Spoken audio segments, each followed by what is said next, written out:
everybody on Facebook. I'm hoping this is going to work okay. I tried to live stream the other day, it didn't work, so hopefully Facebook is a little more friendly towards us doing a live chat today. We'll find out. Find out whether people can see me, hear me, feel me. Careful with that.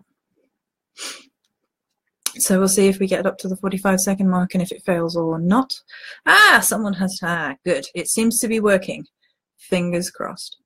So today's subject is going to be feeling emotionally homeless. And this is something which ties into the season. This is something about my personal emotional journey, how it feels to feel emotional and like you don't have a home emotionally, and the kind of the journey and the feelings that puts us through in terms of our spiritual journey, but it's also an emotional journey as well. Hi to Anita.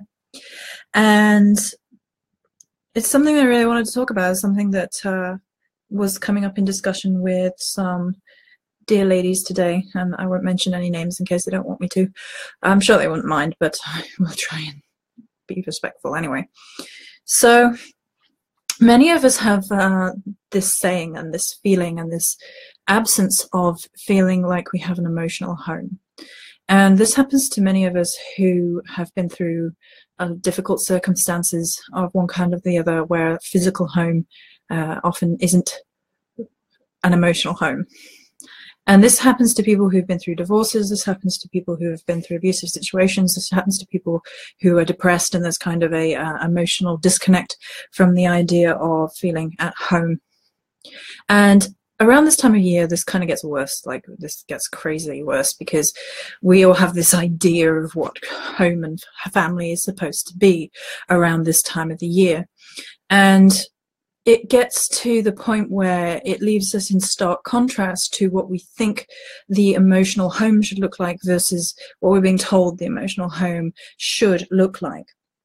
And for me, this has been a process, a journey, and as an ongoing journey of the feeling of not belonging. And that is something which has echoed my shadow at every step along the way. The cult of not belonging is something that Chris and I have talked about in the past, and it's this idea that we're a weird jigsaw puzzle piece that doesn't quite fit anywhere. And this is made worse in circumstances where we felt that we don't belong and we are not emotionally welcomed by other people around us. I don't know about anyone else, but the feeling of being an outsider and not being welcome in other people's homes and things like that is not unusual to me, unfortunately. And because I do not have a physical family, which is, other than my sister, I will say, my middle sister is my darling sister. But when we don't have like a parental family that we can go home to and who will support us and love us, whether we're in a good day, a bad day, a complicated day, a kind of screwed up kind of way, when we don't have the emotional support that we require, I think a part of us ends up feeling kind of adrift and feeling homeless. And this is really difficult at this time of the year, especially when the focus, the onus, the tantamount importance is supposed to be on families and sharing and giving and connection. And when we're feeling emotionally homeless for whatever reason, because we don't have a family unit that we can depend on for those things, it can make us feel truly adrift. It can make us feel alone. And to me, loneliness is one of those emotions which is truly terrifying. It does strange things to the mind. This is a difficult time of year for me anyway, as anyone who's been with me for any length of time will know. This is not an easy time of year for me emotionally, mentally. I feel very mentally and emotionally vulnerable at this time of the year.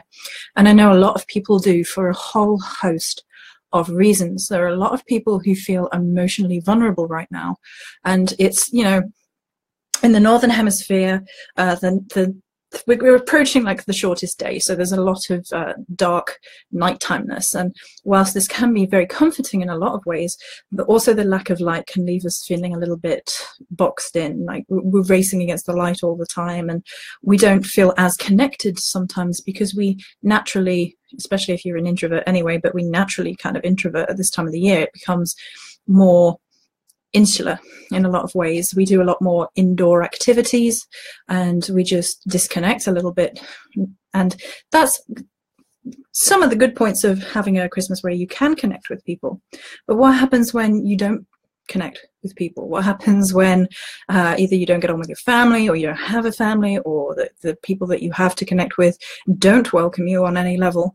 Then what? Then you're left feeling emotionally homeless, like you have nowhere to go home to. And it's a really scary emotional process, and it's something that fucks with my shadow no end. It leaves me feeling undervalued and alone, because you're not welcome in a space. You're not welcome to personal interrelationships in such a way. You're always on the outside looking in, that kind of tapping against the glass kind of feeling. And it's horrid. It's absolutely horrid to be left out of personal situations, whether it be your own family or extended family or whatever.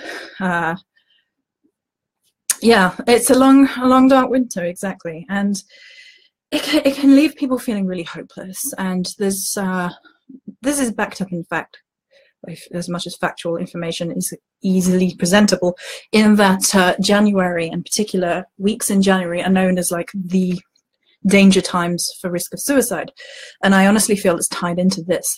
I honestly feel like the feelings of worthlessness, of not having ourselves celebrated entirely for who we are, not having ourselves loved for entirely who we are, not being shown how we connect, how we feel, how we bond with family members and a collective community, can really leave a person feeling completely alone and completely adrift. And it's a very difficult circumstance to live in. And unfortunately, in the community at large, lately there's been kind of like this play on this idea of suicide as if it's something to like trump up like a topical issue.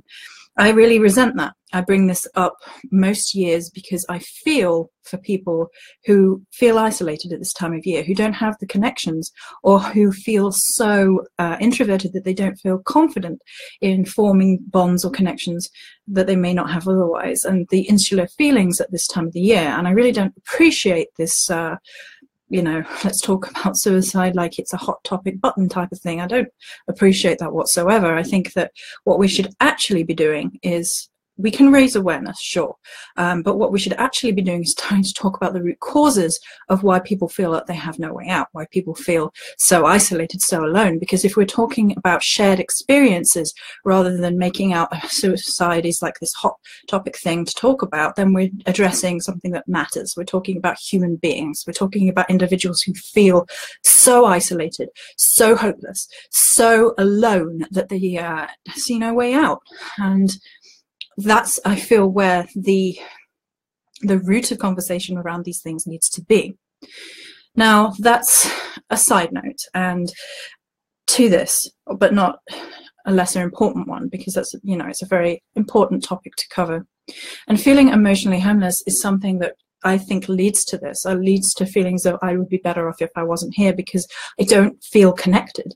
And sometimes these feelings, these emotions are a little bit out of proportion, they're a little bit out of whack, because we're expecting to come home to feel like one thing and it doesn't feel like something. And there's all these romanticized ideas of what interpersonal relationships should be anyway. The idea that things should be easy, the things that we should connect with, the things should never be difficult, that we should never have discussions, that we should carry on la la la like nothing's wrong. And none of this is helpful, none of this is healthy to our interactions with other individuals. Not at all. And I think that if we actually talk about what emotional bonds and what emotional connections are, then what they could be, and even if they're not what we thought they should be, then we get to a place of mutual understanding, mutual connection. And that's really important. And so for me, at this time of the year when I'm feeling emotionally homeless because I have no desire to go back to my familial family other than my middle sister, whom I adore. Hey, Mary. It leaves me feeling completely isolated, like without family. And it's a very difficult feeling to know that, you don't really have a place in Christmas where you're welcome as part of a family unit. It's very bizarre in a lot of ways. And I think a lot of people feel this emotional adriftness from not being welcomed into a family space, no matter what that family space looks like, because it takes on many forms. Claire Claire says there can be a lot of pressure for things to be wonderful this time of year. Yeah, I agree. I think that the pressure to always be in a kind of service at this time of the year also takes away from feeling emotionally whole, emotionally at home, because we're thinking that we need to be permanently on like this giving offensive is what comes to mind this year, that we have to be giving, and it leaves very little time for that kind of that moment of personal balance, that introspection that we need, the balance, the meditation, the grounding that we need. There's an energy right now, and I don't know if anyone else is feeling it, but like I've been dreaming about tsunamis and things, and it's kind of where it feels like there's an emotional wave right now, and there's very little grounding, and it's very, very difficult to feel stable in these times and like hold on to things that matter, and like it's very, very difficult, especially when you have a emotional pain like I do at this time of the year. And like this time of the year is tied to abuse for me, which people who've been with me on YouTube will know. January is not a good time for me, as is December leading into it. It's not a good emotional time, and I have nightmares, etc. So I'm unbalanced anyway. And so when you're not feeling emotionally at home, that makes this worse. And I think a lot of us struggle with this time of the year. So I really wanted to make this video initially to say to people out there who are feeling like they don't belong, you're not alone. You're not alone. Because I feel that way, other people feel that way. It's not always natural. Some of our environment, sometimes it's just an internal unbalance, but you're not alone. And that maybe we can come together a little bit online, even if we're completely or semi isolated around this time of year. And that's why Chris and I started off You Will Break the Mold as well, but it's more than that. It's connecting, it's being close, it's celebrating one another at this time of the year, even if we don't feel that we completely belong. So I thought I'd make this quick live stream, just hammer out for 12, 15 minutes, but I've managed to get live today, so that's good stuff. So wherever you are, however you are enjoying your Sunday, many blessings. Keep it in the heart, keep it real. Stay fluxy, and much love to you.